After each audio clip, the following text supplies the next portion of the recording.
Glória a Deus. Esse ano, aqui Alcance Curitiba está estudando o tema Conhecendo a Deus. E me passaram exatamente sobre isso. Vamos falar sobre conhecer o Senhor. E eu queria ministrar uma palavra que Deus colocou no meu coração. E eu queria que nesse momento a gente orasse. Vocês podem ficar em pé, só para a gente dar aquela ginástica gospel, para ninguém dormir?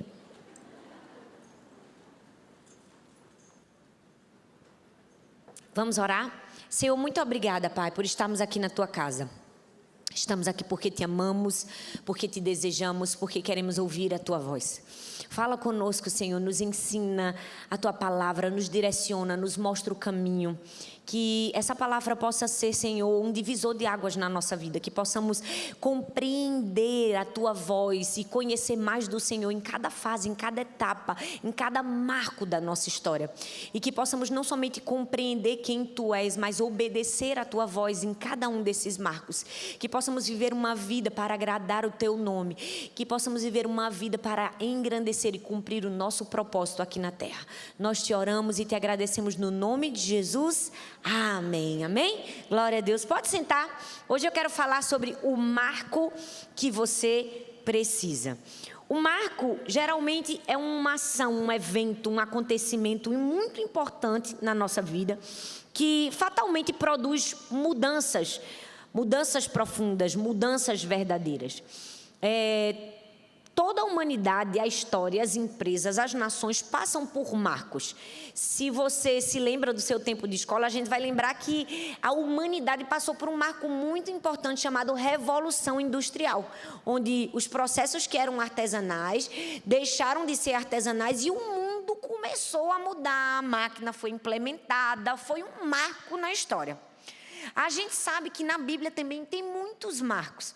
Talvez um dos mais importantes foi com a morte e a ressurreição de Jesus. A Bíblia diz que em Mateus o véu do templo foi rasgado de alto a baixo, ou seja, aquele marco nos deu um novo acesso a Deus, um tempo de intimidade, um tempo de um novo relacionamento com Deus. Então, se a história, se as nações, se as empresas têm os seus marcos, eu e você temos o nosso também. Temos ou não temos? Todas nós vivemos marcos, ou seja, momentos importantes na nossa vida. E se eu parar para perguntar para você e te pedir para fazer uma reflexão de marcos que você viveu na sua vida, que você conheceu a Deus de uma maneira diferente, você com certeza vai ter 1, 2 ou 3 para compartilhar. Sabe, hoje eu queria falar exatamente sobre isso, falar sobre como um marco, como nós somos o produto de um marco e das nossas escolhas. Nós somos o produto daquilo que acontece com a gente e aquilo que a gente decide fazer com o que acontece com a gente. Então hoje eu queria compartilhar uma palavra na história de um homem que viveu vários marcos, mas eu queria falar de 3 marcos dele. Esse homem foi Moisés. Eu quero falar com vocês sobre o palácio, o deserto e a sarça. Então vamos falar comigo? O palácio, o deserto. Eu sei que eu quero dar uma ênfase especial à sarça, como um processo muito forte de Deus para que eu e você possamos conhecê-lo ainda mais. Mas a gente vai passear hoje na história de Moisés. Vocês querem passear, gente, comigo? Amém. Então vamos embora. Moisés viveu vários marcos na vida dele. Eu acredito que na sua caminhada inicial foi o palácio. O palácio é um marco que caracteriza a expansão do intelecto, ou seja, aquele marco de crescimento, de conhecimento. A Bíblia diz em Atos capítulo 7, versículo do 22 ao 23, diz assim: Moisés foi educado em toda a sabedoria dos egípcios e veio a ser poderoso em palavras e obras. Ao completar 40 anos, Moisés decidiu visitar os seus irmãos israelitas. Quem aqui é mãe, gente? Quem aqui é mãe? Levanta a mão. Gente, quase todo mundo. Todo mundo sabe que talvez um dos maiores objetivos dos pais é dar uma boa educação aos seus filhos. A gente se esforça, não é? A gente faz de tudo, mas a gente quer que os nossos filhos tenham uma boa educação, que eles cresçam em integridade, que eles participem de uma boa escola. E esse é o desejo de quem é pai e quem é mãe. Agora imagina você viver numa terra onde você é estrangeiro, Seu povo começa a multiplicar muito rápido e o presidente daquela nação fica tão incomodado ao ponto de tomar uma medida extrema. Vamos mandar matar todas as crianças recém-nascidas do sexo masculino. E você é mãe de uma criança recém-nascida do sexo masculino. Ora, você já não está mais preocupado com a educação do seu filho. Você está preocupado que ele sobreviva. Foi esse o sentimento da mãe de Moisés, Joquebede. Agora, ela poderia ter vários sonhos. O sonho dela se resumia a apenas um. Se resumia que seu filho sobrevivesse.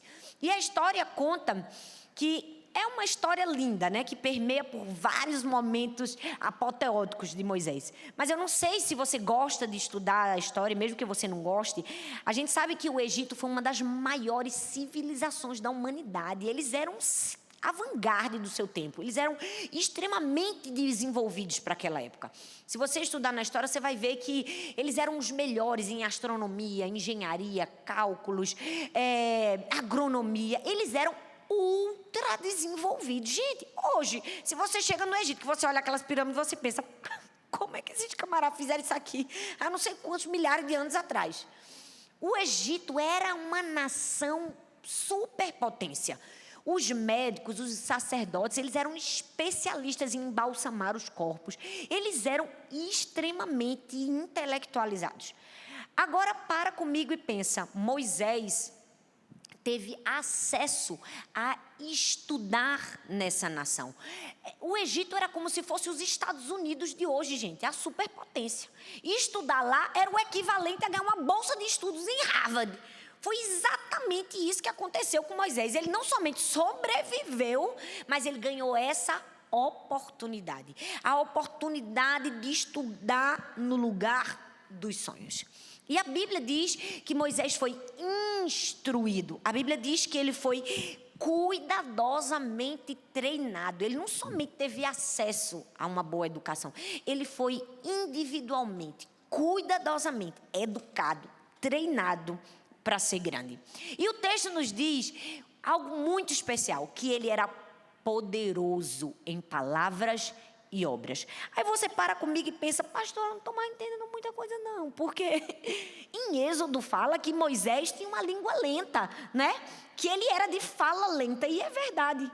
Mesmo sendo de fala e de língua lenta, ele era tão assertivo nas suas palavras que ele se destacava, como diz a Bíblia. Ele era poderoso em palavras. A prova é que foi o seu discurso que convenceu o faraó de libertar o povo. Aí você pode estar pensando comigo, pastora, mas ele falou por meio de Arão. E quando eu estava lendo esse texto, Deus falou algo tão forte comigo. Ele falou por meio de Arão. Qual o problema?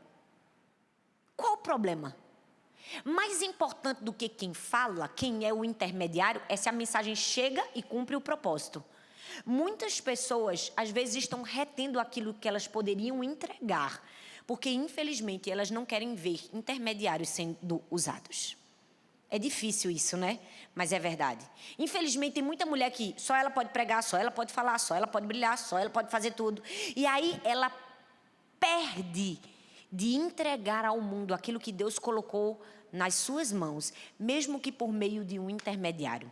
Essa é uma das primeiras lições que a gente já vai aprendendo com Moisés. Vocês estão com medo de mim, né? Tá tudo bem aí, gente? Quando tivesse aquela lapadinha, eu gosto, não tem problema, guarda no coração, não é? Vai dar tudo certo, amém, gente? Eu amo que Moisés não se preocupou. E essa foi uma primeira lição que Deus me deu do palácio. Moisés, no palácio, se preocupou com o ensino, não se preocupou com o destaque. Nós precisamos, no palácio, nos preocuparmos com o ensino, não com o destaque. O marco do palácio na nossa vida é um marco de aprendizado, é um marco de conhecimento, é um marco de buscar conhecer aquilo que Deus preparou para nós. Se dedique ao ensino, não ao destaque. Se Deus usar a sua vida por meio de um intermediário, glória a Deus por isso. Se não foi seu nome, aleluia. Mais importante é que o nome do Senhor seja conhecido. Esses dias eu preguei uma mensagem chamada Desconhecido. Eu estava quase pregando ela aqui porque eu gostei dela. mas tem que ser igual a de ontem, para ninguém ficar com ciúme, né? A gente vai fazer tudo certo.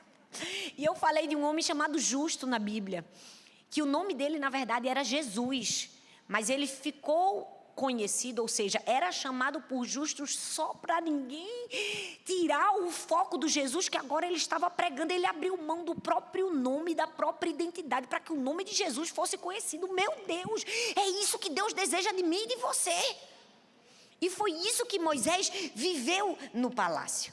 Ele foi instruído. Mas eu amo que da mesma maneira que ele era alimentado, instruído pelos melhores professores, pelos homens mais intelectuais da sua época, ele recebia conhecimento dos professores, mas recebia revelação da sua mãe. Gente, a história é linda, é ou não é? A mãe pega o menininho, bota no cestinho, joga no rio. O pirralho não somente sobrevive, mas misteriosamente cai na mão logo do quê? Da princesa. Apoteoticamente, hollywoodianamente, aparece a irmã, já oferece a babá é a mãe cuida e ainda ganha para cuidar. Gente, Deus é o Steven Spielberg. É ou não é? Eu amo ler a Bíblia me imaginando na cena, porque é fora do padrão, é ou não é, gente? Uma vez eu estava conversando com a filha de uma amiga minha, bem pequenininha. Aí ela disse assim, ela contando para mim a história de Moisés. Aí, tia, a mãe de Moisés botou ele num cestinho e ele caiu no rio.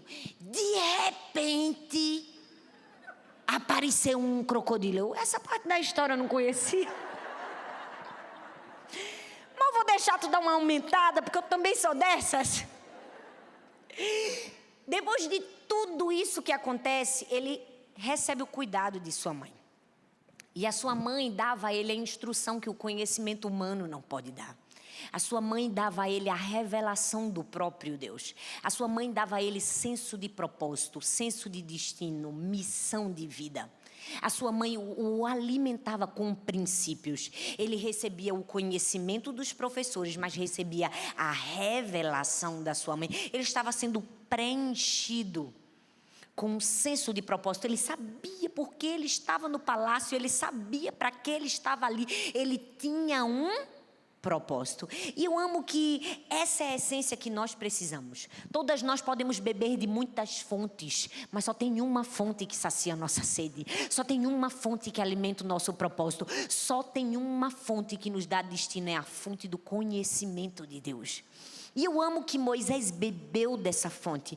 Ele poderia saber tudo sobre astronomia aqui, ó, com os professores de Harvard, não é, gente? Porque o Egito era a Harvard da sua época. Ele sabia tudo de astronomia, mas ele conhecia o Senhor do universo. Porque muito mais importante do que aquilo que a gente sabe das coisas é quem a gente conhece. Ele conhecia a Deus, ele conhecia a astronomia, mas ele conhecia o Senhor do universo. Sabe, isso fala muito para mim e para você. O período do palácio é um período de conhecermos a Deus, de buscarmos a Deus. Mas esse conhecimento não pode ser um em detrimento do outro. A gente precisa receber todo o conhecimento que a gente puder, mas nunca abandonar a revelação que o próprio Deus pode nos dar. A gente nunca deve abandonar o pé do ouvido da mãe da gente, nos ensinando os princípios norteadores da nossa vida, através da palavra de Deus. Eu amo que Moisés poderia ter olhado para a mãe dele, uma mulher simples, uma mulher inculta, uma mulher não preparada, e ter pensado, eu estou aqui, eu sou o filhinho da princesa, eu tenho os melhores professores à minha disposição, o que você tem para me ensinar? Mas não. Ele sabia que a revelação de Deus era muito superior, excedia qualquer sabedoria humana. Eu e você precisamos ser essa mulher, de ter uma sede tão grande pela revelação, de conhecer quem Deus é e entender que essa é a maior revelação que a gente pode ter, muito acima de qualquer sabedoria humana, é mergulhar em conhecer na revelação do Senhor. E a prova de que a mãe fez um trabalho bom, bem feito, é que Moisés passou 40 anos. Foram várias fases, 40. Vocês vão ver, a gente vai caminhar pelos 40 e 40. 40 anos sendo treinado para ser um faraó. 40 anos trabalhando para os egípcios. E tem um momento da vida dele que o sino do propósito estala na sua mente e ele abre mão de um cargo por um propósito. Todas nós precisamos entender que se você abriu mão de um cargo por um propósito, há uma recompensa lá na frente. Talvez você esteja aqui pensando, meu Deus, será que eu deveria ter feito isso? Meu Deus, eu estou me sacrificando tanto, meu Deus, está sendo tão difícil, será que vai ter fruto? Será que vai ter resultado? Todas as vezes que o seu coração se angustiar, se abater, você se preocupar pensando, eu deveria ter aberto mão de um cargo por um propósito. Pergunte aos israelitas que foram libertos por causa do seu sim, se valeu a pena. O diabo é sujo em alguns momentos da nossa vida, ele vai tentar soar no nosso ouvido que talvez escolhas importantes que nós tomamos nos marcos da nossa vida não estão produzindo frutos. Não acredite.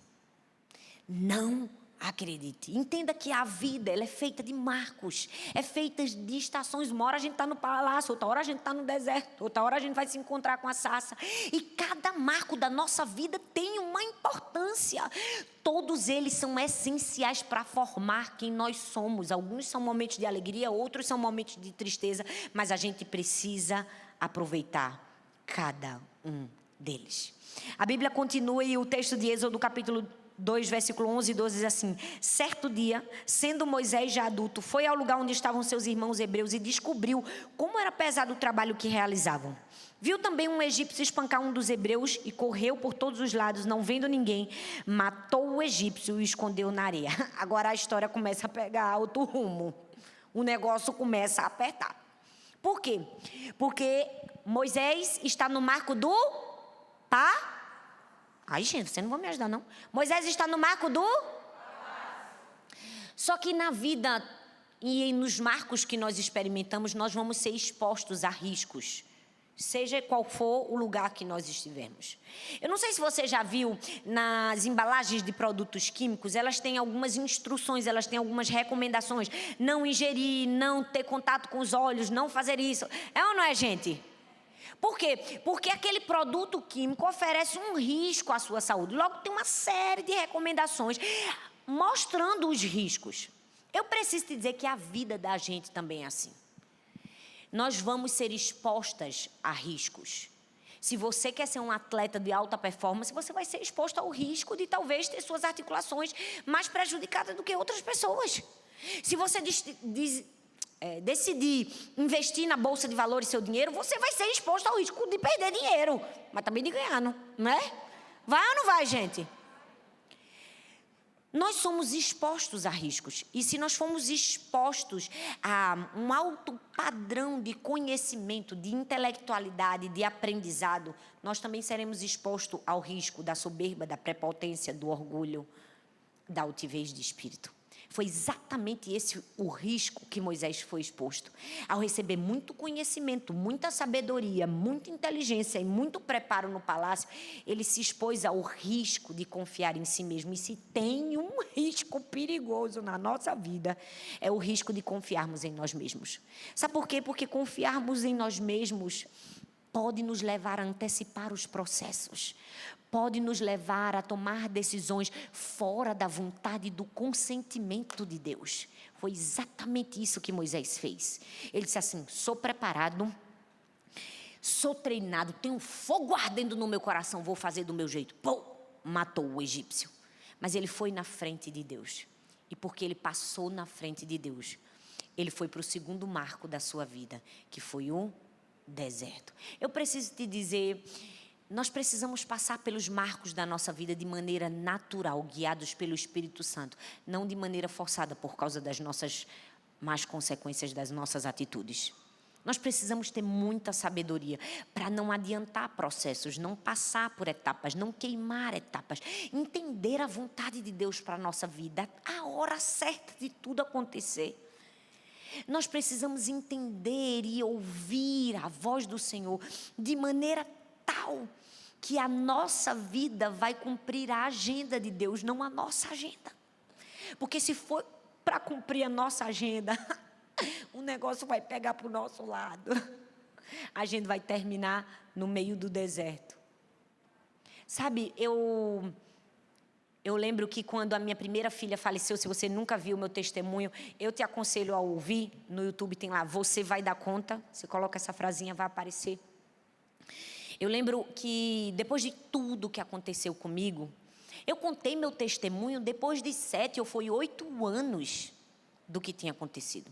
E as pessoas olhavam para mim, ai, que lindo sua história. Pensavam que eu vivi toda aquela tristeza, aquele processo difícil na minha vida. E logo em seguida, no outro ano estava tudo bem, eu já estava contando meu testemunho.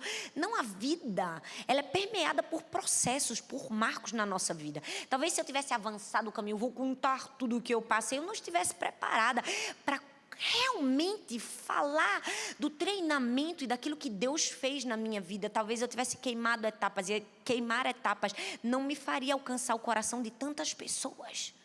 A gente precisa aprender a ser guiado pelo Espírito Santo e não pela nossa própria vontade. A gente precisa dedicar o nosso coração ao ensino e não ao destaque. Essa é uma grande lição do palácio que vai fazer toda a diferença na nossa vida. Mas, infelizmente, o risco que ele foi exposto, ele terminou caindo. Eu não sei qual é o risco que você está sendo exposto, e nem sei se você está me compreendendo o que eu estou tentando falar para você. Mas eu preciso te dizer, todas nós estamos sendo expostas a riscos. E nós precisamos ter muito cuidado, leia os rótulos, olhe as recomendações. E as recomendações maiores para todos esses riscos estão para mim e para você, no melhor livro de bula que existe de todos os tempos, que é a Palavra de Deus. Tudo que acontece na nossa vida é uma exposição de riscos. Alguém levantou-se contra você, falou uma palavra que não devia, cuidado, você está sendo exposto ao risco da ofensa e da falta de perdão. Alguém não te amou, não te aceitou, você está sendo exposto ao risco da amargura. Cuidado. Todas nós precisamos ler as entrelinhas e sermos tão guiadas pelo Espírito Santo para que a nossa vida seja norteada por Ele, que a gente possa produzir bons frutos. O primeiro marco foi o marco do... E aí Moisés vai para o segundo, que é o marco da... deserto. Ele vai parar no deserto de Midian. E eu amo... Eu já ia dizer, eu amo o marco do deserto. Aí o povo vai dizer, tem que aqui, pastor, tem que gostar tanto de falar de deserto. Não é, gente? Os pastores de vocês não falam do deserto, não, gente? Meu Deus. Meu pai, tem tanta pregação de deserto, Senhor. É porque a gente gosta de falar de deserto. É ou não é, gente? E o deserto nos fala do marco da dependência. A Bíblia diz em Êxodo capítulo 2, versículo do 11 ao 15, diz assim: certo dia, sendo Moisés já adulto, foi ao lugar onde estavam seus irmãos hebreus e descobriu como era pesado o trabalho que realizavam. Viu também um egípcio espancar um dos hebreus, correu a olhar por todos os lados e, não vendo ninguém, matou o egípcio e o escondeu na areia. No dia seguinte saiu e viu 2 hebreus brigando, então perguntou ao agressor: por que você está espancando seu companheiro? O homem respondeu: quem o nomeou líder e juiz entre nós? Quer matar-me como matou o egípcio? Moisés teve medo e pensou: com certeza tudo já foi descoberto. E quando o faraó soube disso, procurou matar Moisés, mas este fugiu e foi morar na terra de Midian. Não sei se você já viu um filme muito interessante chamado O Enigma de Caspar Hauser. É um filme alemão que começa assim de uma maneira bem curiosa. É um homem acorrentado num porão com um outro homem misterioso que alimenta ele. Mas aquele jovem só tem um objeto, um cavalinho de madeira. E a única palavra que ele sabe falar é cavalo. Aquele outro homem misterioso que o alimenta tenta ensinar algumas palavras para ele, dá papel e tinta. E ele aprende a escrever Caspar, ele aprende a escrever o seu próprio nome. Mas devido a uma aquisição tardia da língua materna, no período que ele deveria receber, ou seja, na infância, ele teve suas habilidades sociais prejudicadas. Ou seja, como ele não aprendeu a falar e ele não tinha ninguém para ensinar ele a falar, ele tinha apenas o silêncio. O silêncio e a solidão tiraram dele habilidades sociais. E quando eu estava pensando e meditando na história de Moisés, me veio que ele também viveu um pouco disso. O silêncio e a solidão tirou dele algumas habilidades sociais. No caso de Caspar, foi o silêncio no porão. Mas no caso de Moisés, foi o silêncio no deserto. Porque a Bíblia diz que agora ele já não estava mais em Harvard. Agora ele já não era o aluno top das galáxias. Agora ele já não era mais o queridinho. Agora ele já não era mais aquele que tirou a sorte grande e estava estudando entre os melhores. Agora ele estava no meio de um deserto, cuidando de ovelhas obstinadas, sozinho. Agora, tudo que ele tinha aprendido e todo o tempo que ele havia gastado na sua vida para ser treinado, ele já não tinha mais o que fazer. Sinceramente, gente, se fosse eu tinha surtado. A pessoa no meio do deserto, tem uma pessoa para conversar, só tem um bando de cabra. Eu gosto de gente, gosto de falar, sangue de Jesus tem poder. Glória a Deus que não foi esse deserto que Jesus me colocou. Mas imagina que tristeza, que sentimento de inutilidade, de inadequação aquele homem agora não estava sentindo. Teve tudo e agora já não tem mais nada. Estava entre os melhores e agora estava no meio do deserto, sozinho. Na verdade, eu amo que aquele era um treinamento de Deus para a vida de Moisés. Porque no futuro, ele precisaria voltar ao deserto, ele precisaria estar em um deserto e conduzir outras ovelhas obstinadas, mas não animais. Eram as ovelhas obstinadas da casa de Israel. Logo, Deus estava treinando ele no deserto para conduzir ovelhas obstinadas para a terra que precisava ser conduzida. Ele não ia aprender se ele passasse o resto da vida dele num palácio. Eu amo que Deus amarra cada ponto da nossa história. É ou não é, gente? Cada marco tem uma função. Cada momento da nossa vida vai revelar alguma fase do nosso futuro. E se a gente tiver essa perspectiva em Deus, a gente sofre menos, a gente leva uma vida mais leve e a gente aprende mais. Sabe qual é o maior problema da gente? Que quando a gente está sofrendo, quando a gente está no deserto, a gente pensa que nada vai adiantar. Que tudo que a gente está passando não tem fundamento. É ou não é, gente? A gente desespera, a gente chora. Porque se tem uma coisa que a mulher sabe fazer é chorar. É ou não é, gente? A gente chora, gente, que a lágrima faz assim, ó, cai de 10 em 10. É ou não é, gente? Mas se a gente vê a perspectiva do céu, o entendimento do reino, da eternidade, se a gente for movido pelo que é eterno, a gente vai compreender o que Romanos 8:28 diz. Todas as coisas cooperam para o bem daqueles que amam a Deus. Então eu fui acusado injustamente, vai cooperar para o meu bem, talvez lá no futuro. Deus vai me honrar em alguma fase da vida só porque eu fui injustiçada lá atrás. Ei, a gente precisa ter um entendimento do futuro e da eternidade, gente. Tudo que nós vivemos hoje, no presente, ou passamos no passado, tem um enredo amarrado pelo Criador da história, que é o Senhor do Universo. E Deus é bom em começar, ter um meio e ter um fim da história. Porque se você olhar a história de Moisés, está toda amarradinha, tá ou não tá? Vai para o deserto, Moisés, porque no deserto tu vai precisar aprender a passar por ele para levar um monte de gente contigo junto. Com José foi a mesma coisa? Foi ou não foi? Sabe, eu amo que Deus faz tudo certo na vida da gente. José ia ter que ensinar o povo a estocar comida para ninguém morrer de fome. É o que Jesus faz. Vai para o poço, José, passa fome, José, para aprender o valor da comida. Nada na nossa vida é por acaso. Cada momento do deserto tem uma lição para o futuro. Se você tiver essa perspectiva na sua vida, daquilo que você está enfrentando hoje, vai te servir lá na frente, sua vida vai ter outro sentido. Você vai conseguir cumprir o propósito. A Bíblia diz que agora ele já não estava mais no palácio, agora ele estava no deserto. E no deserto, meu filho, o negócio é diferente. Porque tudo que você precisa é milagre. No deserto você come com milagre, você vive com milagre. No Egito não, no Egito ele não precisava de Deus. No Egito não precisava da mão poderosa, sobrenatural do Senhor movendo. Por quê? Porque o Egito tinha uma coisinha chamada Rio Nilo. O Rio Nilo trazia prosperidade, fecundidade, fertilidade. Logo se tinha de tudo. Se você morava no Egito, você não precisava de milagre. Você não precisava de joelho, de jejum, de oração. Deus manda porque já tinha. Mas agora no deserto ele precisava de dependência. Porque o deserto é a escola da dependência.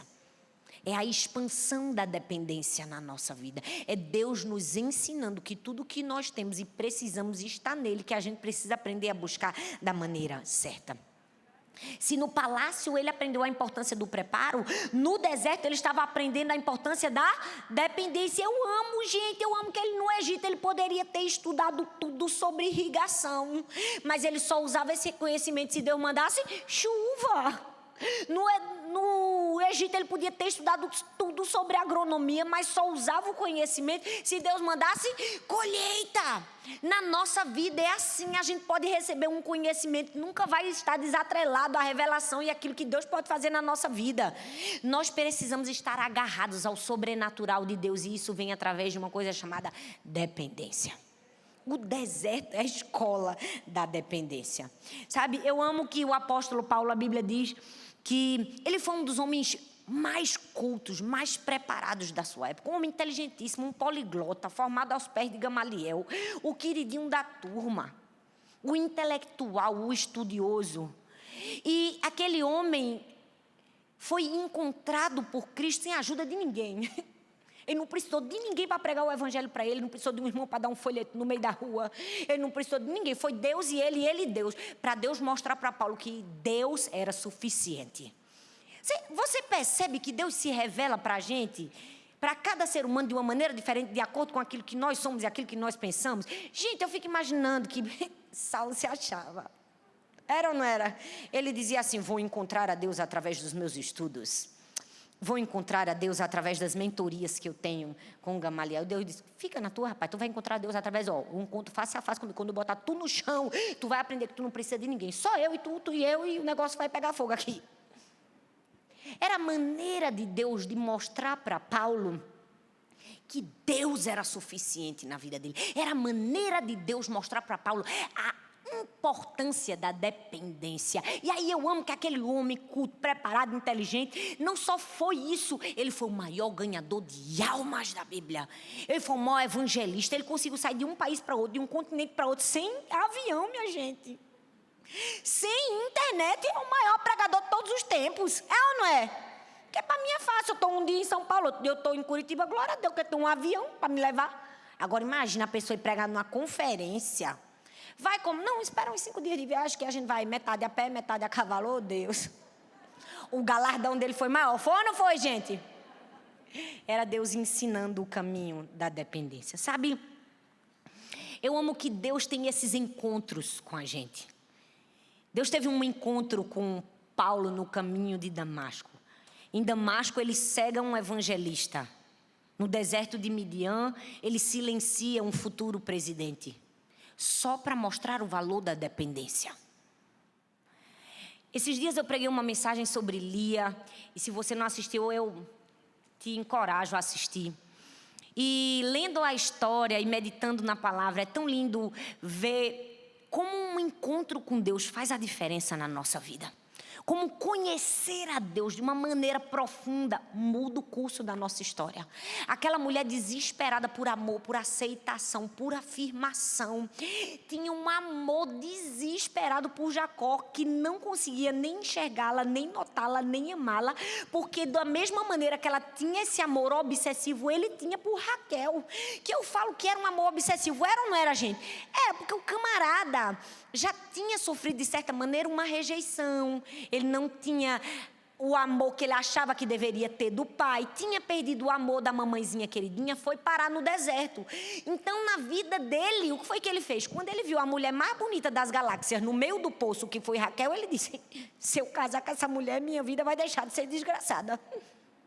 Ele colocou toda a fonte de aceitação e de amor dele em Raquel. Porque é isso que acontece quando nós temos um sentimento de rejeição não tratado pelo Senhor. Toda rejeição pode nos levar a excessos, e os excessos podem nos fazer colocar ídolos no nosso coração. Ele colocou Raquel como ídolo, e ao mesmo tempo Lia colocou Jacó como um ídolo, por também ter sofrido a rejeição. Casos de família. Um rolo, um negócio que para desamarrar foi duro.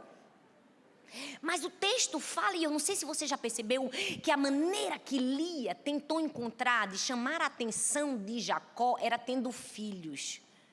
E essa é outra lição que eu já vou aproveitar e tirar de lá e trazer para cá, porque eu não sei porque Deus está mandando falar, mas eu vou falar, que às vezes Deus nos dá presentes e a gente usa os presentes que Deus nos deu para chamar a atenção dos homens.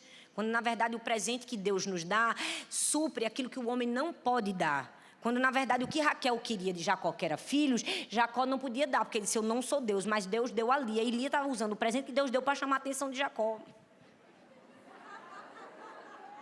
Aí ela teve 3 filhos. Cada filho era referente a um problema e uma dor que ela sentia. Eu vou ter um primeiro filho, Simeão, ela disse, porque foi da minha aflição. Aí ela teve Levi, ela foi dando o nome dos filhos, porque eu fui desprezada, porque eu quero que meu marido se una a mim.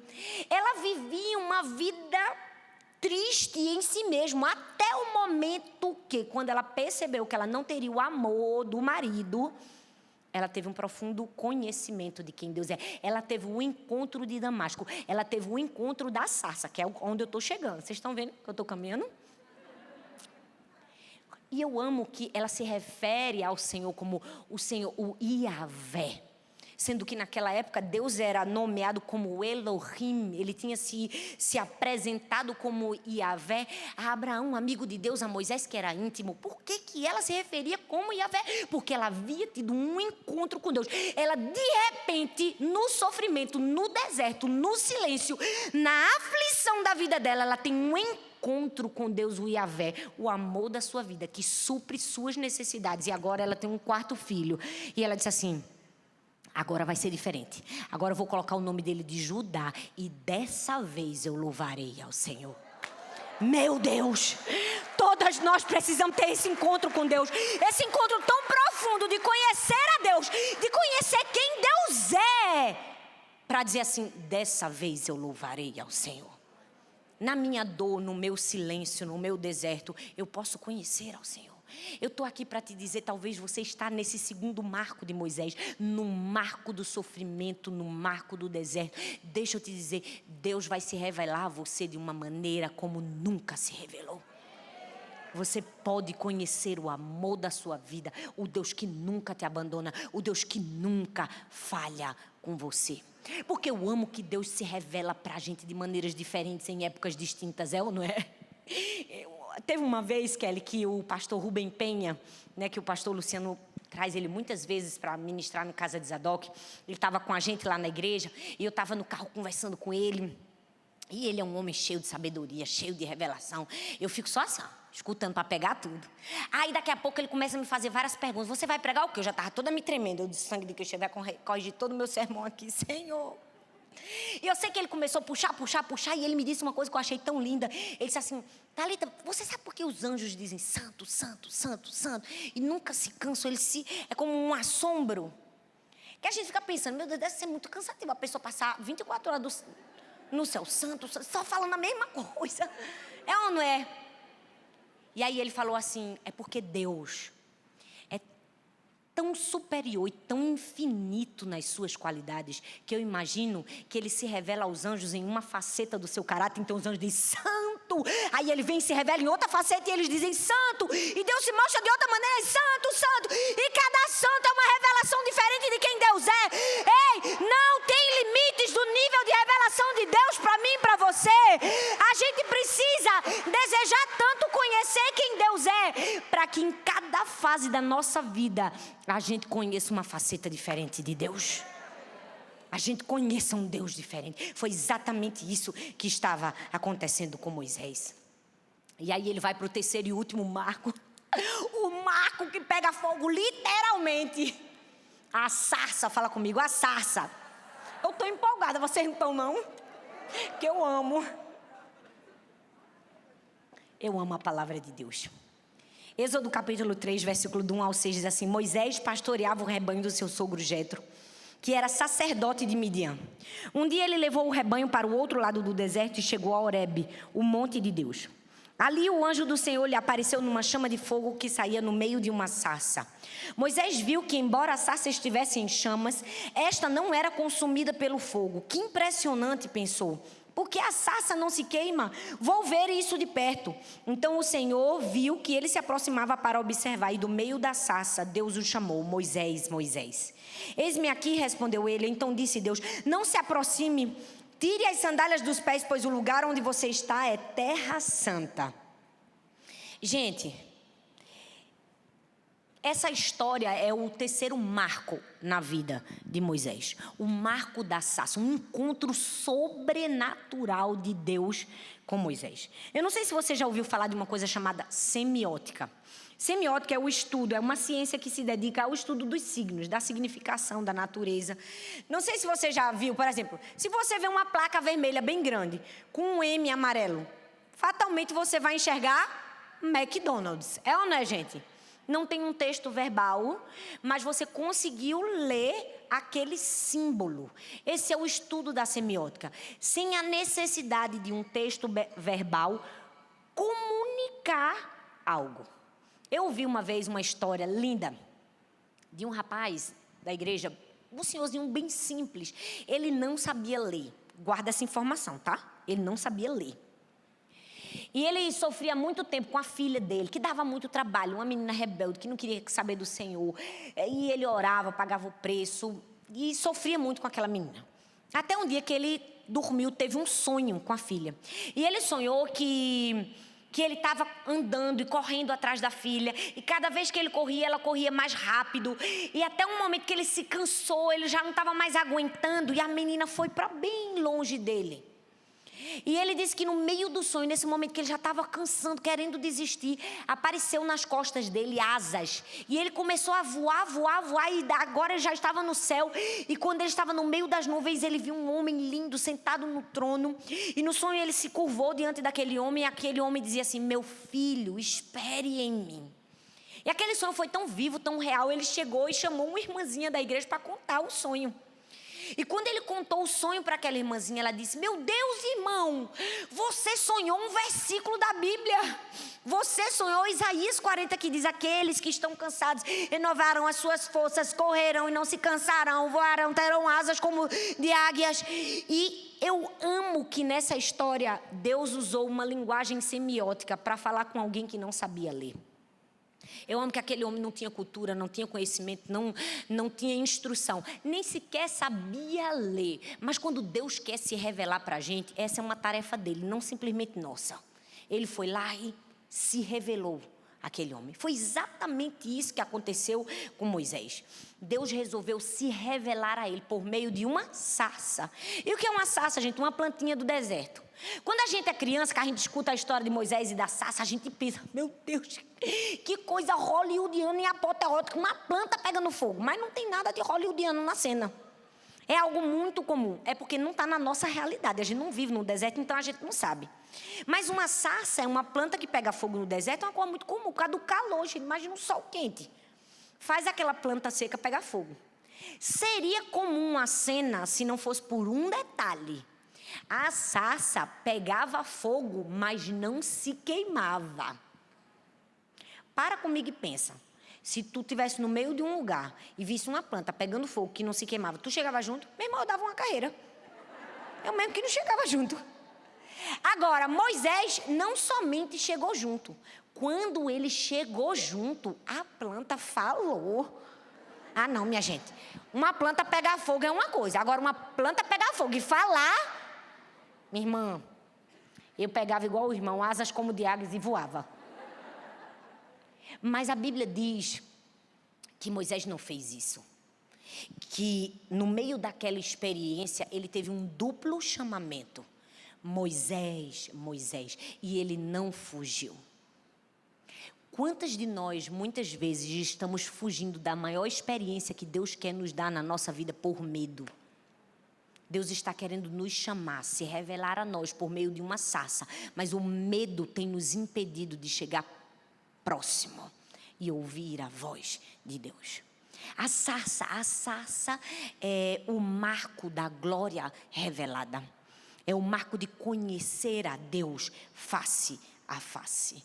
Eu amo que Moisés não fugiu daquela experiência e deixou uma lição para mim e para você. Não fuja.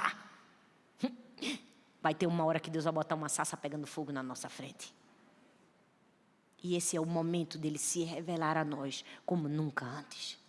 Eu amo que no meio daquela experiência sobrenatural, Deus queria mostrar tantas coisas para Moisés. Deus tinha tanto para ensinar para ele. E eu estava no avião e orando, e Deus falando comigo umas coisas tão lindas. Eu quase que acordei meu marido para falar. Mas não acordei não, deixei o bichinho dormindo. Não ia adiantar nada, não era pastor. E sabe, por que uma planta que pegava fogo e não consumia? Eu imagino Deus tentando se revelar a Moisés. E revelar a Moisés como Deus o via, como Deus o enxergava. Era como se Deus estivesse dizendo assim para Moisés: Moisés, eu te enxergo como uma sarça, Moisés. Talvez Moisés, não, preparado, culto, Harvard, lembra dos marcos anteriores?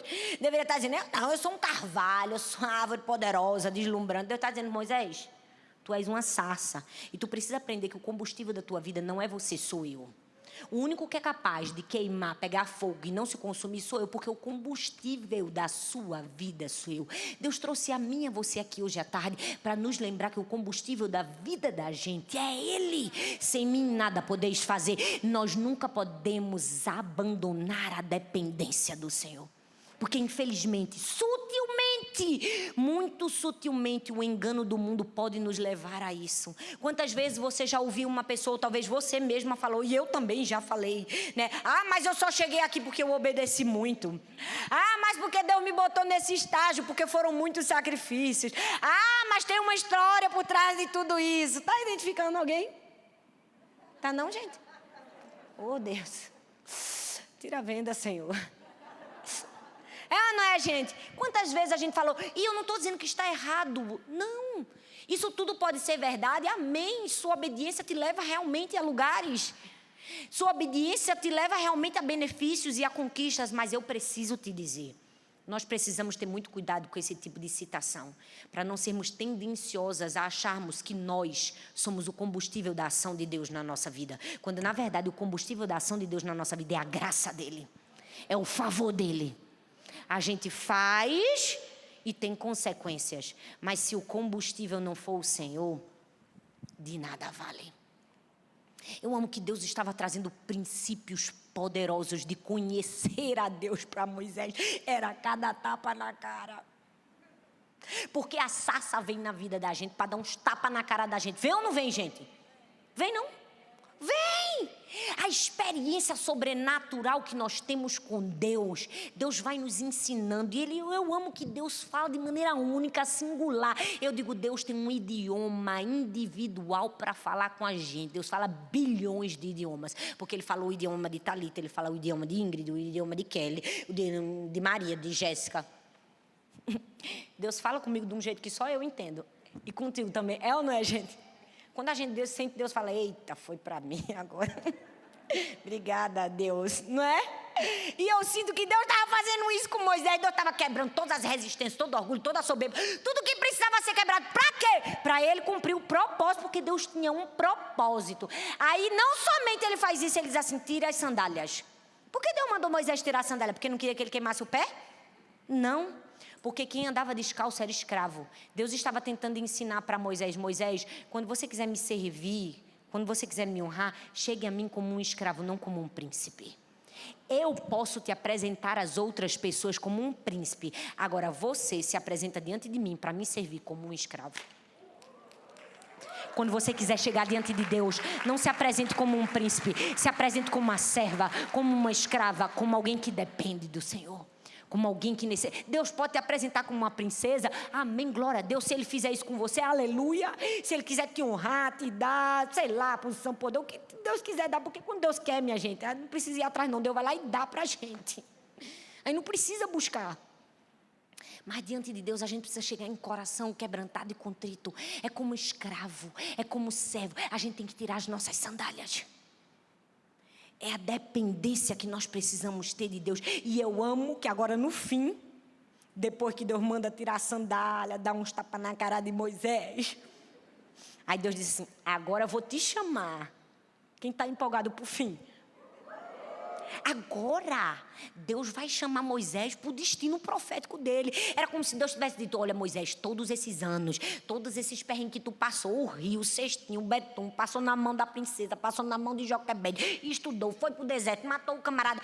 Tudo isso tinha um propósito, você ia ser o libertador do povo de Israel. Agora eu vou te chamar para ser o libertador. Só que Moisés tinha quantos anos quando fez isso? 80. E o texto de... Gente, 80 anos não é nenhum jovenzinho, é? Não. E uma coisa muito interessante é que um pouco antes desse chamamento de Deus a Moisés na sarça, ele escreve o Salmo 90. E o Salmo 90 é aquele salmo que diz assim: Senhor, Tu tens sido o nosso refúgio de geração em geração, desde a eternidade Tu és Deus. Os dias da nossa vida sobem a 70 anos e havendo vigor 80. Mas o melhor deles é canseiro e enfado, porque tudo passa rapidamente e nós voamos. O que é que Moisés estava querendo dizer? Que ele já estava achando que tinha chegado ao fim da história. Eu amo que Deus tem senso de humor, gente. Tem ou não tem? Quando a gente diz assim, pronto, agora tudo acabou, e Deus diz, só está começando. Quando a gente pensa, agora não tem mais jeito, Deus dá uma reviravolta na história. Quem já viveu uma reviravolta da história? Com Deus. Porque eu já vivi cada reviravolta na minha história, que eu digo, meu Deus, só Deus poderia ter feito isso. Foi exatamente o que Deus fez com Moisés. Aí, Deus resolve chamar ele para ser o libertador. E eu imagino Moisés dizendo assim, ok, Deus, obrigada pelo convite, valeu, foi bênção, mas não vai dar, eu não consigo mais. Você pode pensar, meu Deus, como é que Moisés foi capaz de dizer isso para Deus? Porque a gente espera 40 anos por uma coisa, se a gente ganhar, a gente vai fazer o quê? A gente dá um culto, como é? Um culto de ação de graças. Mas eu entendo porque Moisés disse, eu não consigo mais, porque ele já não se via mais capaz de cumprir aquilo. Aí eu imagino Deus do outro lado. Agora é que você vai fazer, porque você chegou no estágio onde eu queria. Eu não consigo mais. Quando você chegar no estágio de dizer para Deus, eu não consigo mais, Deus diz, está preparado? Bora começar! Ei! Deus só vai entregar nas nossas mãos um propósito e algo grandioso para a gente cumprir quando a gente chegar num estágio de humilhação e dependência e dizer assim, eu não consigo mais. Sabe, quando eu estava lendo esse texto, Deus soprou assim no meu ouvido e disse assim, Thalita, para mim, usar as pessoas não é uma questão de tempo cronológico, não é uma questão do quanto você está velho ou experiente, é uma questão de quanto você está humilde e dependente. Com Moisés, calhou de ser quando ele era velho, por quê? Porque ele demorou para ter o encontro da sarça, demorou para chegar no estágio de humildade e dependência. Por quê que tem tanto jovem que Deus está levantando na nação, que Deus está fazendo coisas lindas? Por quê? Porque já encontraram um caminho da sarça há muito tempo, um caminho de humildade e de dependência. E por que tem tanta gente que passa a vida toda lutando para as coisas dar certo e nunca dá? Por quê? Porque se esqueceram de dizer, eu não consigo. Esse é o caminho de Deus para usar a nossa vida. Eu amo que esse é o princípio do serviço a Deus, o fim da gente. A gente começa a servir a Deus quando a gente diz assim, não dá para mim, aí Deus diz, pronto, agora dá. Vamos começar? Foi exatamente isso que Deus faz. E aí quando Deus faz o chamamento, a última resposta de Moisés, gente, olha para aqui, Êxodo 4, do 1 ao 4, Moisés respondeu, e se eles não acreditarem em mim? Ah não, gente, sei não. Não dá vontade de ir embora? Rapaz, eu fico pensando, não dá vontade da gente dar uns perrengues, assim, uns tapas na cara de uns personagens bíblicos. Dá vontade de dizer, rapaz, olha de onde Deus te tirou, do meio do rio, tu ia morrer. Estudasse nas melhores escolas, tivesse tudo. Tu visse uma sarça pegando fogo, Deus falou teu nome. Depois que Deus faz esse negócio todo, tu diz, e se eles não acreditarem em mim? Deixa de ser frouxo. É ou não é, gente? Mas Deus tem uma paciência nível hard com a gente. Tem ou não tem, gente?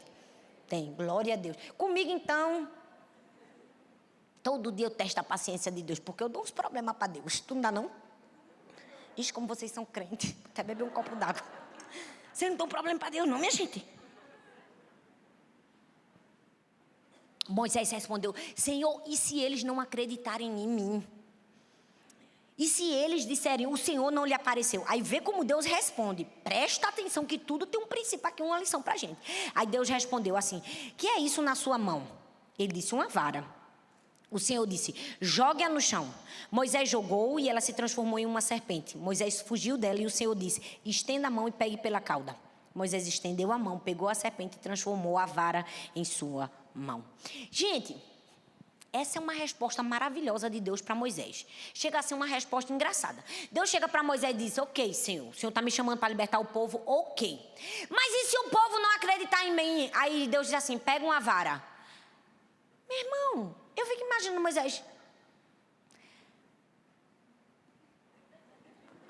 O Senhor entendeu o que eu estava perguntando, Senhor? Porque eu perguntei assim, Deus, Eu estou com medo. E se o povo não acreditar em mim? E Deus responde, joga a vara no chão. O que é isso? É um ritual ou o Senhor deixou a minha pergunta no vácuo mesmo, né? Não quis me perguntar, não quis me responder. Tudo tinha um simbolismo, tudo tinha uma resposta e um ensino de Deus para Moisés. Deus estava dizendo assim, Moisés, você precisa aprender um princípio que vai nortear a sua vida e seu ministério. Jogar uma vara no chão e uma vara virar uma serpente e ter coragem de pegar na serpente não é uma coisa que seu intelecto, seu conhecimento, sua capacidade, nem tudo que você pode fazer, nem seu jejum, nem sua oração, nem seu propósito, nem o quanto você é consagrada, nem o quanto você é a irmã do coque, nem quantas células você tem, pode fazer por você. É uma coisa que só eu posso fazer por você. Deus estava dizendo para Moisés, Moisés, tem uma coisa na sua mão chamada vara. A vara é o símbolo da dependência. A vara é o simbolismo do recurso principal da sua vida. Deixa eu te dizer uma coisa. Ei, eu e você temos um recurso principal que a gente não pode abandonar nas horas das guerras. Qual o recurso principal? Talvez Deus já deu a gente há um tempão, mas a gente abandonou. Que vara era essa de Moisés, gente? Vamos relembrar? Foi a vara que ele botou no rio Nilo e virou sangue. Foi ou não foi? Foi a vara que ele feriu a rocha e saiu água. Foi ou não foi? Foi a vara que abriu o mar vermelho. Foi ou não foi? Aí Deus está te dizendo, tu ainda está me perguntando se o povo vai acreditar em tu. Usa a vara da dependência. Qual foi a vara da dependência que Deus entregou na sua mão e você está se esquecendo de usar? Cadê a vara que Ele já te deu faz tanto tempo? Talvez é a tua oração, talvez é o teu pagado o teu preço, que você está deixando de lado, está deixando o medo dominar você, você está querendo os meios humanos, a persuasão e a palavra. E Deus está te dizendo, não abandone a dependência. Ei, na vida a gente tem que buscar conhecer a Deus sempre. A gente tem que viver a experiência do palácio, amém, do deserto também. Mas a experiência que vai nortear a vida da gente, vai mudar a nossa vida, é a sarça. Você pode ficar em pé no seu lugar?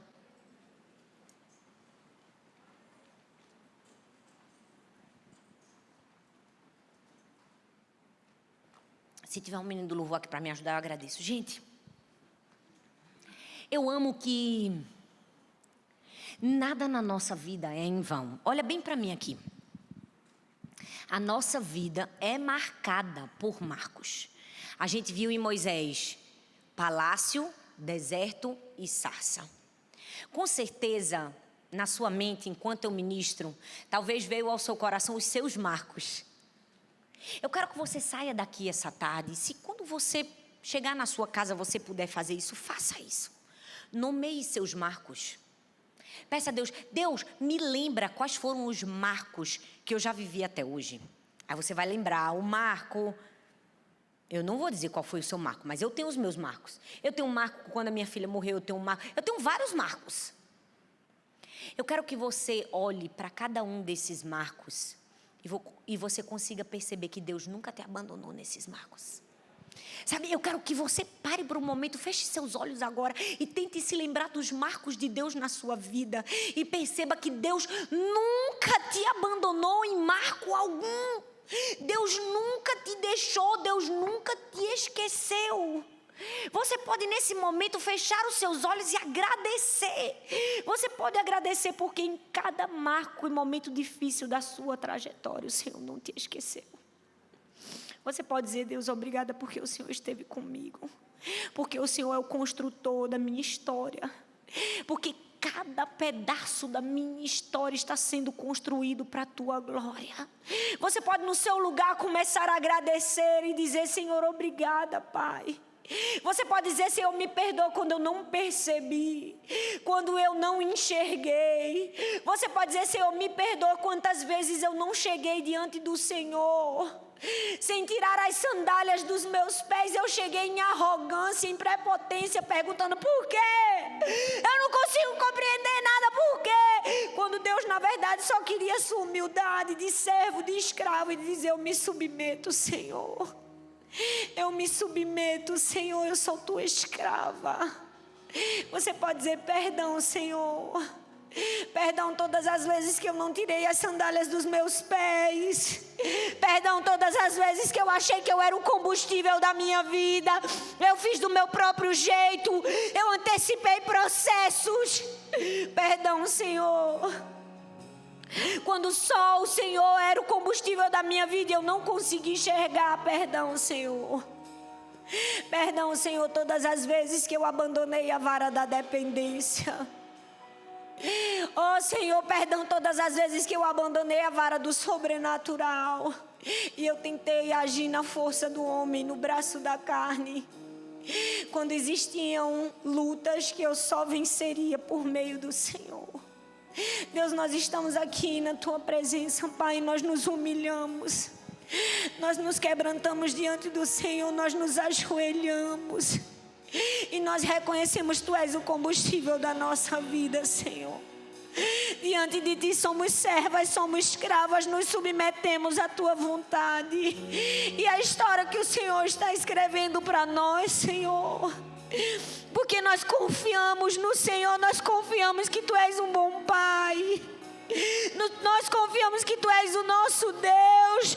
Nós confiamos que vai fazer sentido. Nós confiamos que há um futuro de paz e esperança preparado para nós. Nós confiamos, Senhor. Oh Deus, nessa tarde nós queremos entregar a nossa vida e Te dizer: cada fase, cada marco é Teu. É tudo Teu, é tudo para a Tua glória, é tudo para o Teu louvor. Oh Senhor,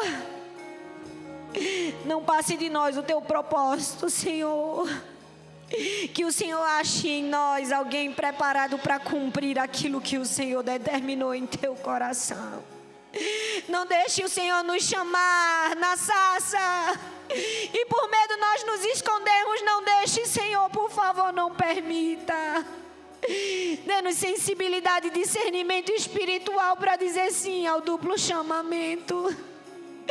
Oh Senhor, oh Senhor, chama Tuas filhas nessa tarde, Senhor. Chama pelo nome, Senhor. Nós estamos aqui para buscar um encontro contigo na sarça, Deus.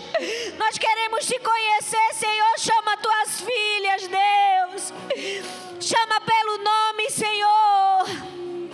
Cumpre Teu chamado, cumpre Teu propósito na nossa vida, Pai. Chama, chama, chama, chama. Nós queremos Te dizer: somos Tuas servas, somos escravas. Pode nos chamar, Senhor. Eis aqui Tua serva, Senhor. Faça-se conforme a Tua vontade em nós, porque nós queremos viver para engrandecer o Teu nome. Não existe vida fora do Senhor. Não existe vida fora do Teu propósito, Pai. Nós queremos cumprir aquilo que o Senhor determinou para nós. E queremos cumprir da melhor maneira. Que a gente possa terminar a nossa vida e poder dizer, como disse o apóstolo Paulo: eu combati o bom combate, completei a carreira e guardei a fé. Você pode dar glória ao Senhor. Você pode dizer: a minha vida é para a Tua glória, Senhor. A minha história é para a Tua glória.